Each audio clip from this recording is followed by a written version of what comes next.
तलाक दूंगी, लेकिन मेरी भी एक शर्त है। जब मैं रात घर पहुंचा तो मेरी पत्नी ने खाना लगाया। मैंने उसका हाथ अपने हाथों में लिया और कहा, तुझे मुझसे कुछ ज़रूरी बात कहना है। वो शान से बैठकर खाना खा रही थी। उसकी आंखों में कुछ दर्द सा साफ नजर आ रहा था। अचानक मुझे नहीं पता कैसे कहूँ, मगर मुझे बताना ही था। उसे मैंने बड़ी शांति से कहा, मुझे तलाक चाहिए। लगा जैसे मेरे शब्दों से कुछ फर्क ही नहीं पड़ा, बल्कि उसने मुझे पूछा, क्यों ऐसे तलाक चाहिए। मैंने उसके सवालों को अनसुना किया तो उसे गुस्सा आ गया। उसने चम्मच उठाकर फेंक दिया और जोर-जोर से चिल्लाने लगा। बोला, तुम इंसान नहीं हो। उस रात हमने एक दूसरे से बात नहीं की। वो रो रही थी। मुझे पता था कि वो जानना चाहती थी कि आखिर ऐसा क्या हुआ जो हमारा रिश्ता टूटने की कगार पर आ गया। पर मेरे लिए उसके सवालों का जवाब दे पाना नामुमकिन था। मैंने अब किसी और से प्यार करने लगा हूँ। अब मुझे उससे प्यार नहीं रहा। मैंने उसके बरसों प्यार की सज़ा दी थी। सीधे मन से मैंने तलाक के पेपर तैयार किए। उसमें लिखा था कि वह पूरा घर, कार कंपनी की 30% शेयर ले सकती है इस तलाक के बदले में। लेकिन उसने उस पेपर को देखा और उसके टुकड़े टुकड़े कर दिए। लेट से आया, मैंने देखा कि वो टेबल पर बैठकर कुछ लिख रही थी। मैंने शाम का खाना नहीं खाया था, लेकिन फिर भी मैं सीधे ऊपर जाकर अपने कमरे में सो गया, क्योंकि पूरा दिन प्रिया के साथ रहने और कई जगह घूमने के बाद मैं थक गया था। वो शायद रात को उसी टेबल पर लिखते लिखते सो गई थी। सुबह उसने तलाक देने की शर्तें बताई।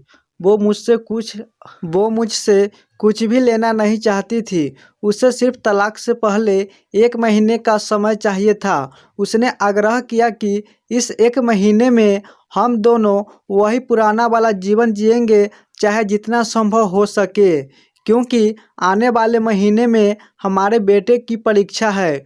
वह नहीं चाहती कि हमारे टूटे रिश्तों का प्रभाव उसकी पढ़ाई पर पड़े। मुझे भी यह ठीक लगा, मगर वो कुछ और भी चाहती थी। जैसे शादी के दिन मैं उसे उठाकर अपने शयन कक्ष तक लेकर गया था, उसी तरह हर रोज़ 1 महीने तक मैं उसे शयन कक्ष से उठाकर मुख्य द्वार तक लेकर जाऊं।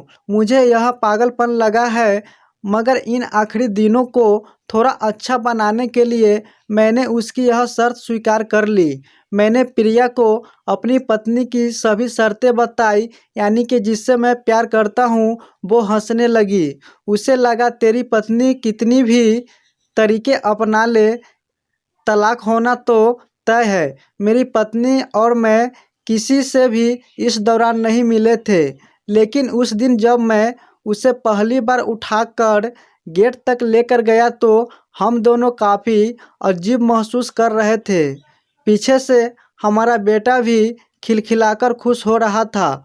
अगले दिन यह काम थोड़ा सामान्य और आसान हो गया। वह मेरे सीने से लगी थी और मैं उसकी खुशबू महसूस कर रहा था।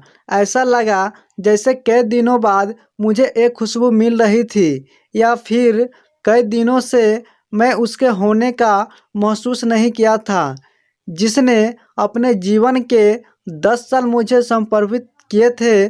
चौथे दिन जब मैं उसे उठाया तो वो पुरानी रोमांच लौटने लगी थी। 5वें और 6ठे दिन वो पुराना प्यार फिर जागने लगा। मैंने प्रिया को इस बारे में कुछ नहीं बताया। अब उसे उठाना और आसान हो गया था। शायद हर रोज़ यह सब करने का मैं आदी हो गया था। एक दिन वह अपनी पसंद की साड़ी निकाल रही थी, लेकिन कुछ खास नहीं ढूंढ पाई। उसने सांस भरते हुए कहा कि सारे कपड़े बड़े पड़ने लगे हैं।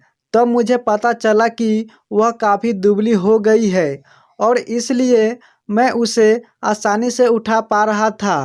मेरे दिल को एक झटका सा लगा।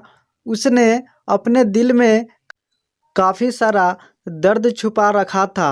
पता नहीं मैं कैसे आगे बढ़ा और उसके सिर को छूकर देखा। अचानक हमारा बेटा आया और बोला कि पापा, ये तो मामा को उठाकर बाहर ले जाने का समय हो गया है। उसके लिए अपने पापा द्वारा मामा को इस तरह उठाकर ले जाते हुए देखना जीवन का अभिन्न हिस्सा बन गया था। मेरी बीवी ने हमारे बच्चों को बुलाया और जोर से उसे गले लगा लिया।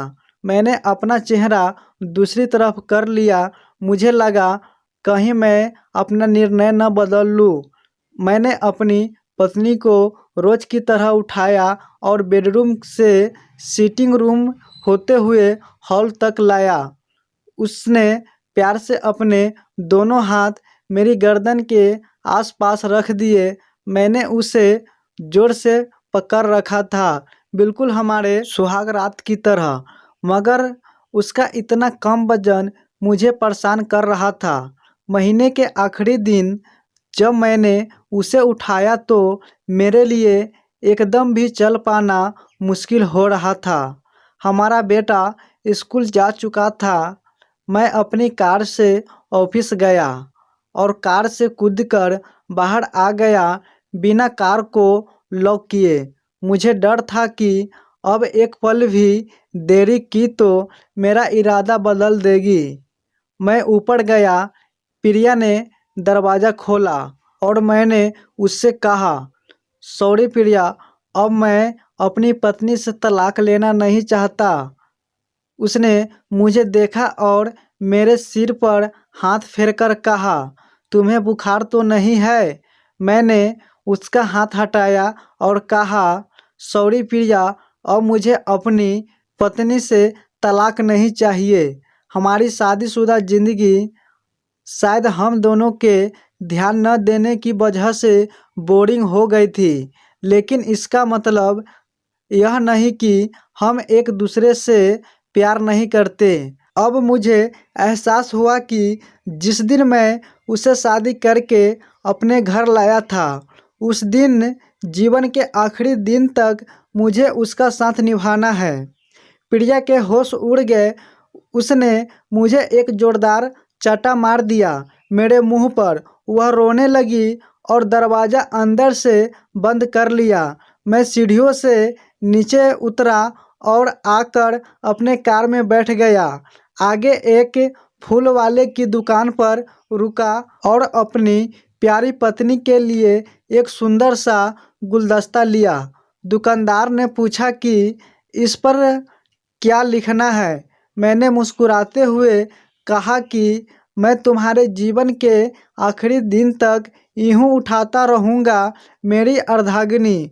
उस शाम जब मैं घर आया, हाथों में गुलदस्ता लिए, मेरे चेहरे पर एक अलग सी मुस्कान थी। मैं ऊपर अपने कमरे की तरफ भाग कर गया, लेकिन अब तक वह मुझे छोड़कर इस दुनिया से जा चुकी थी, हमेशा के लिए।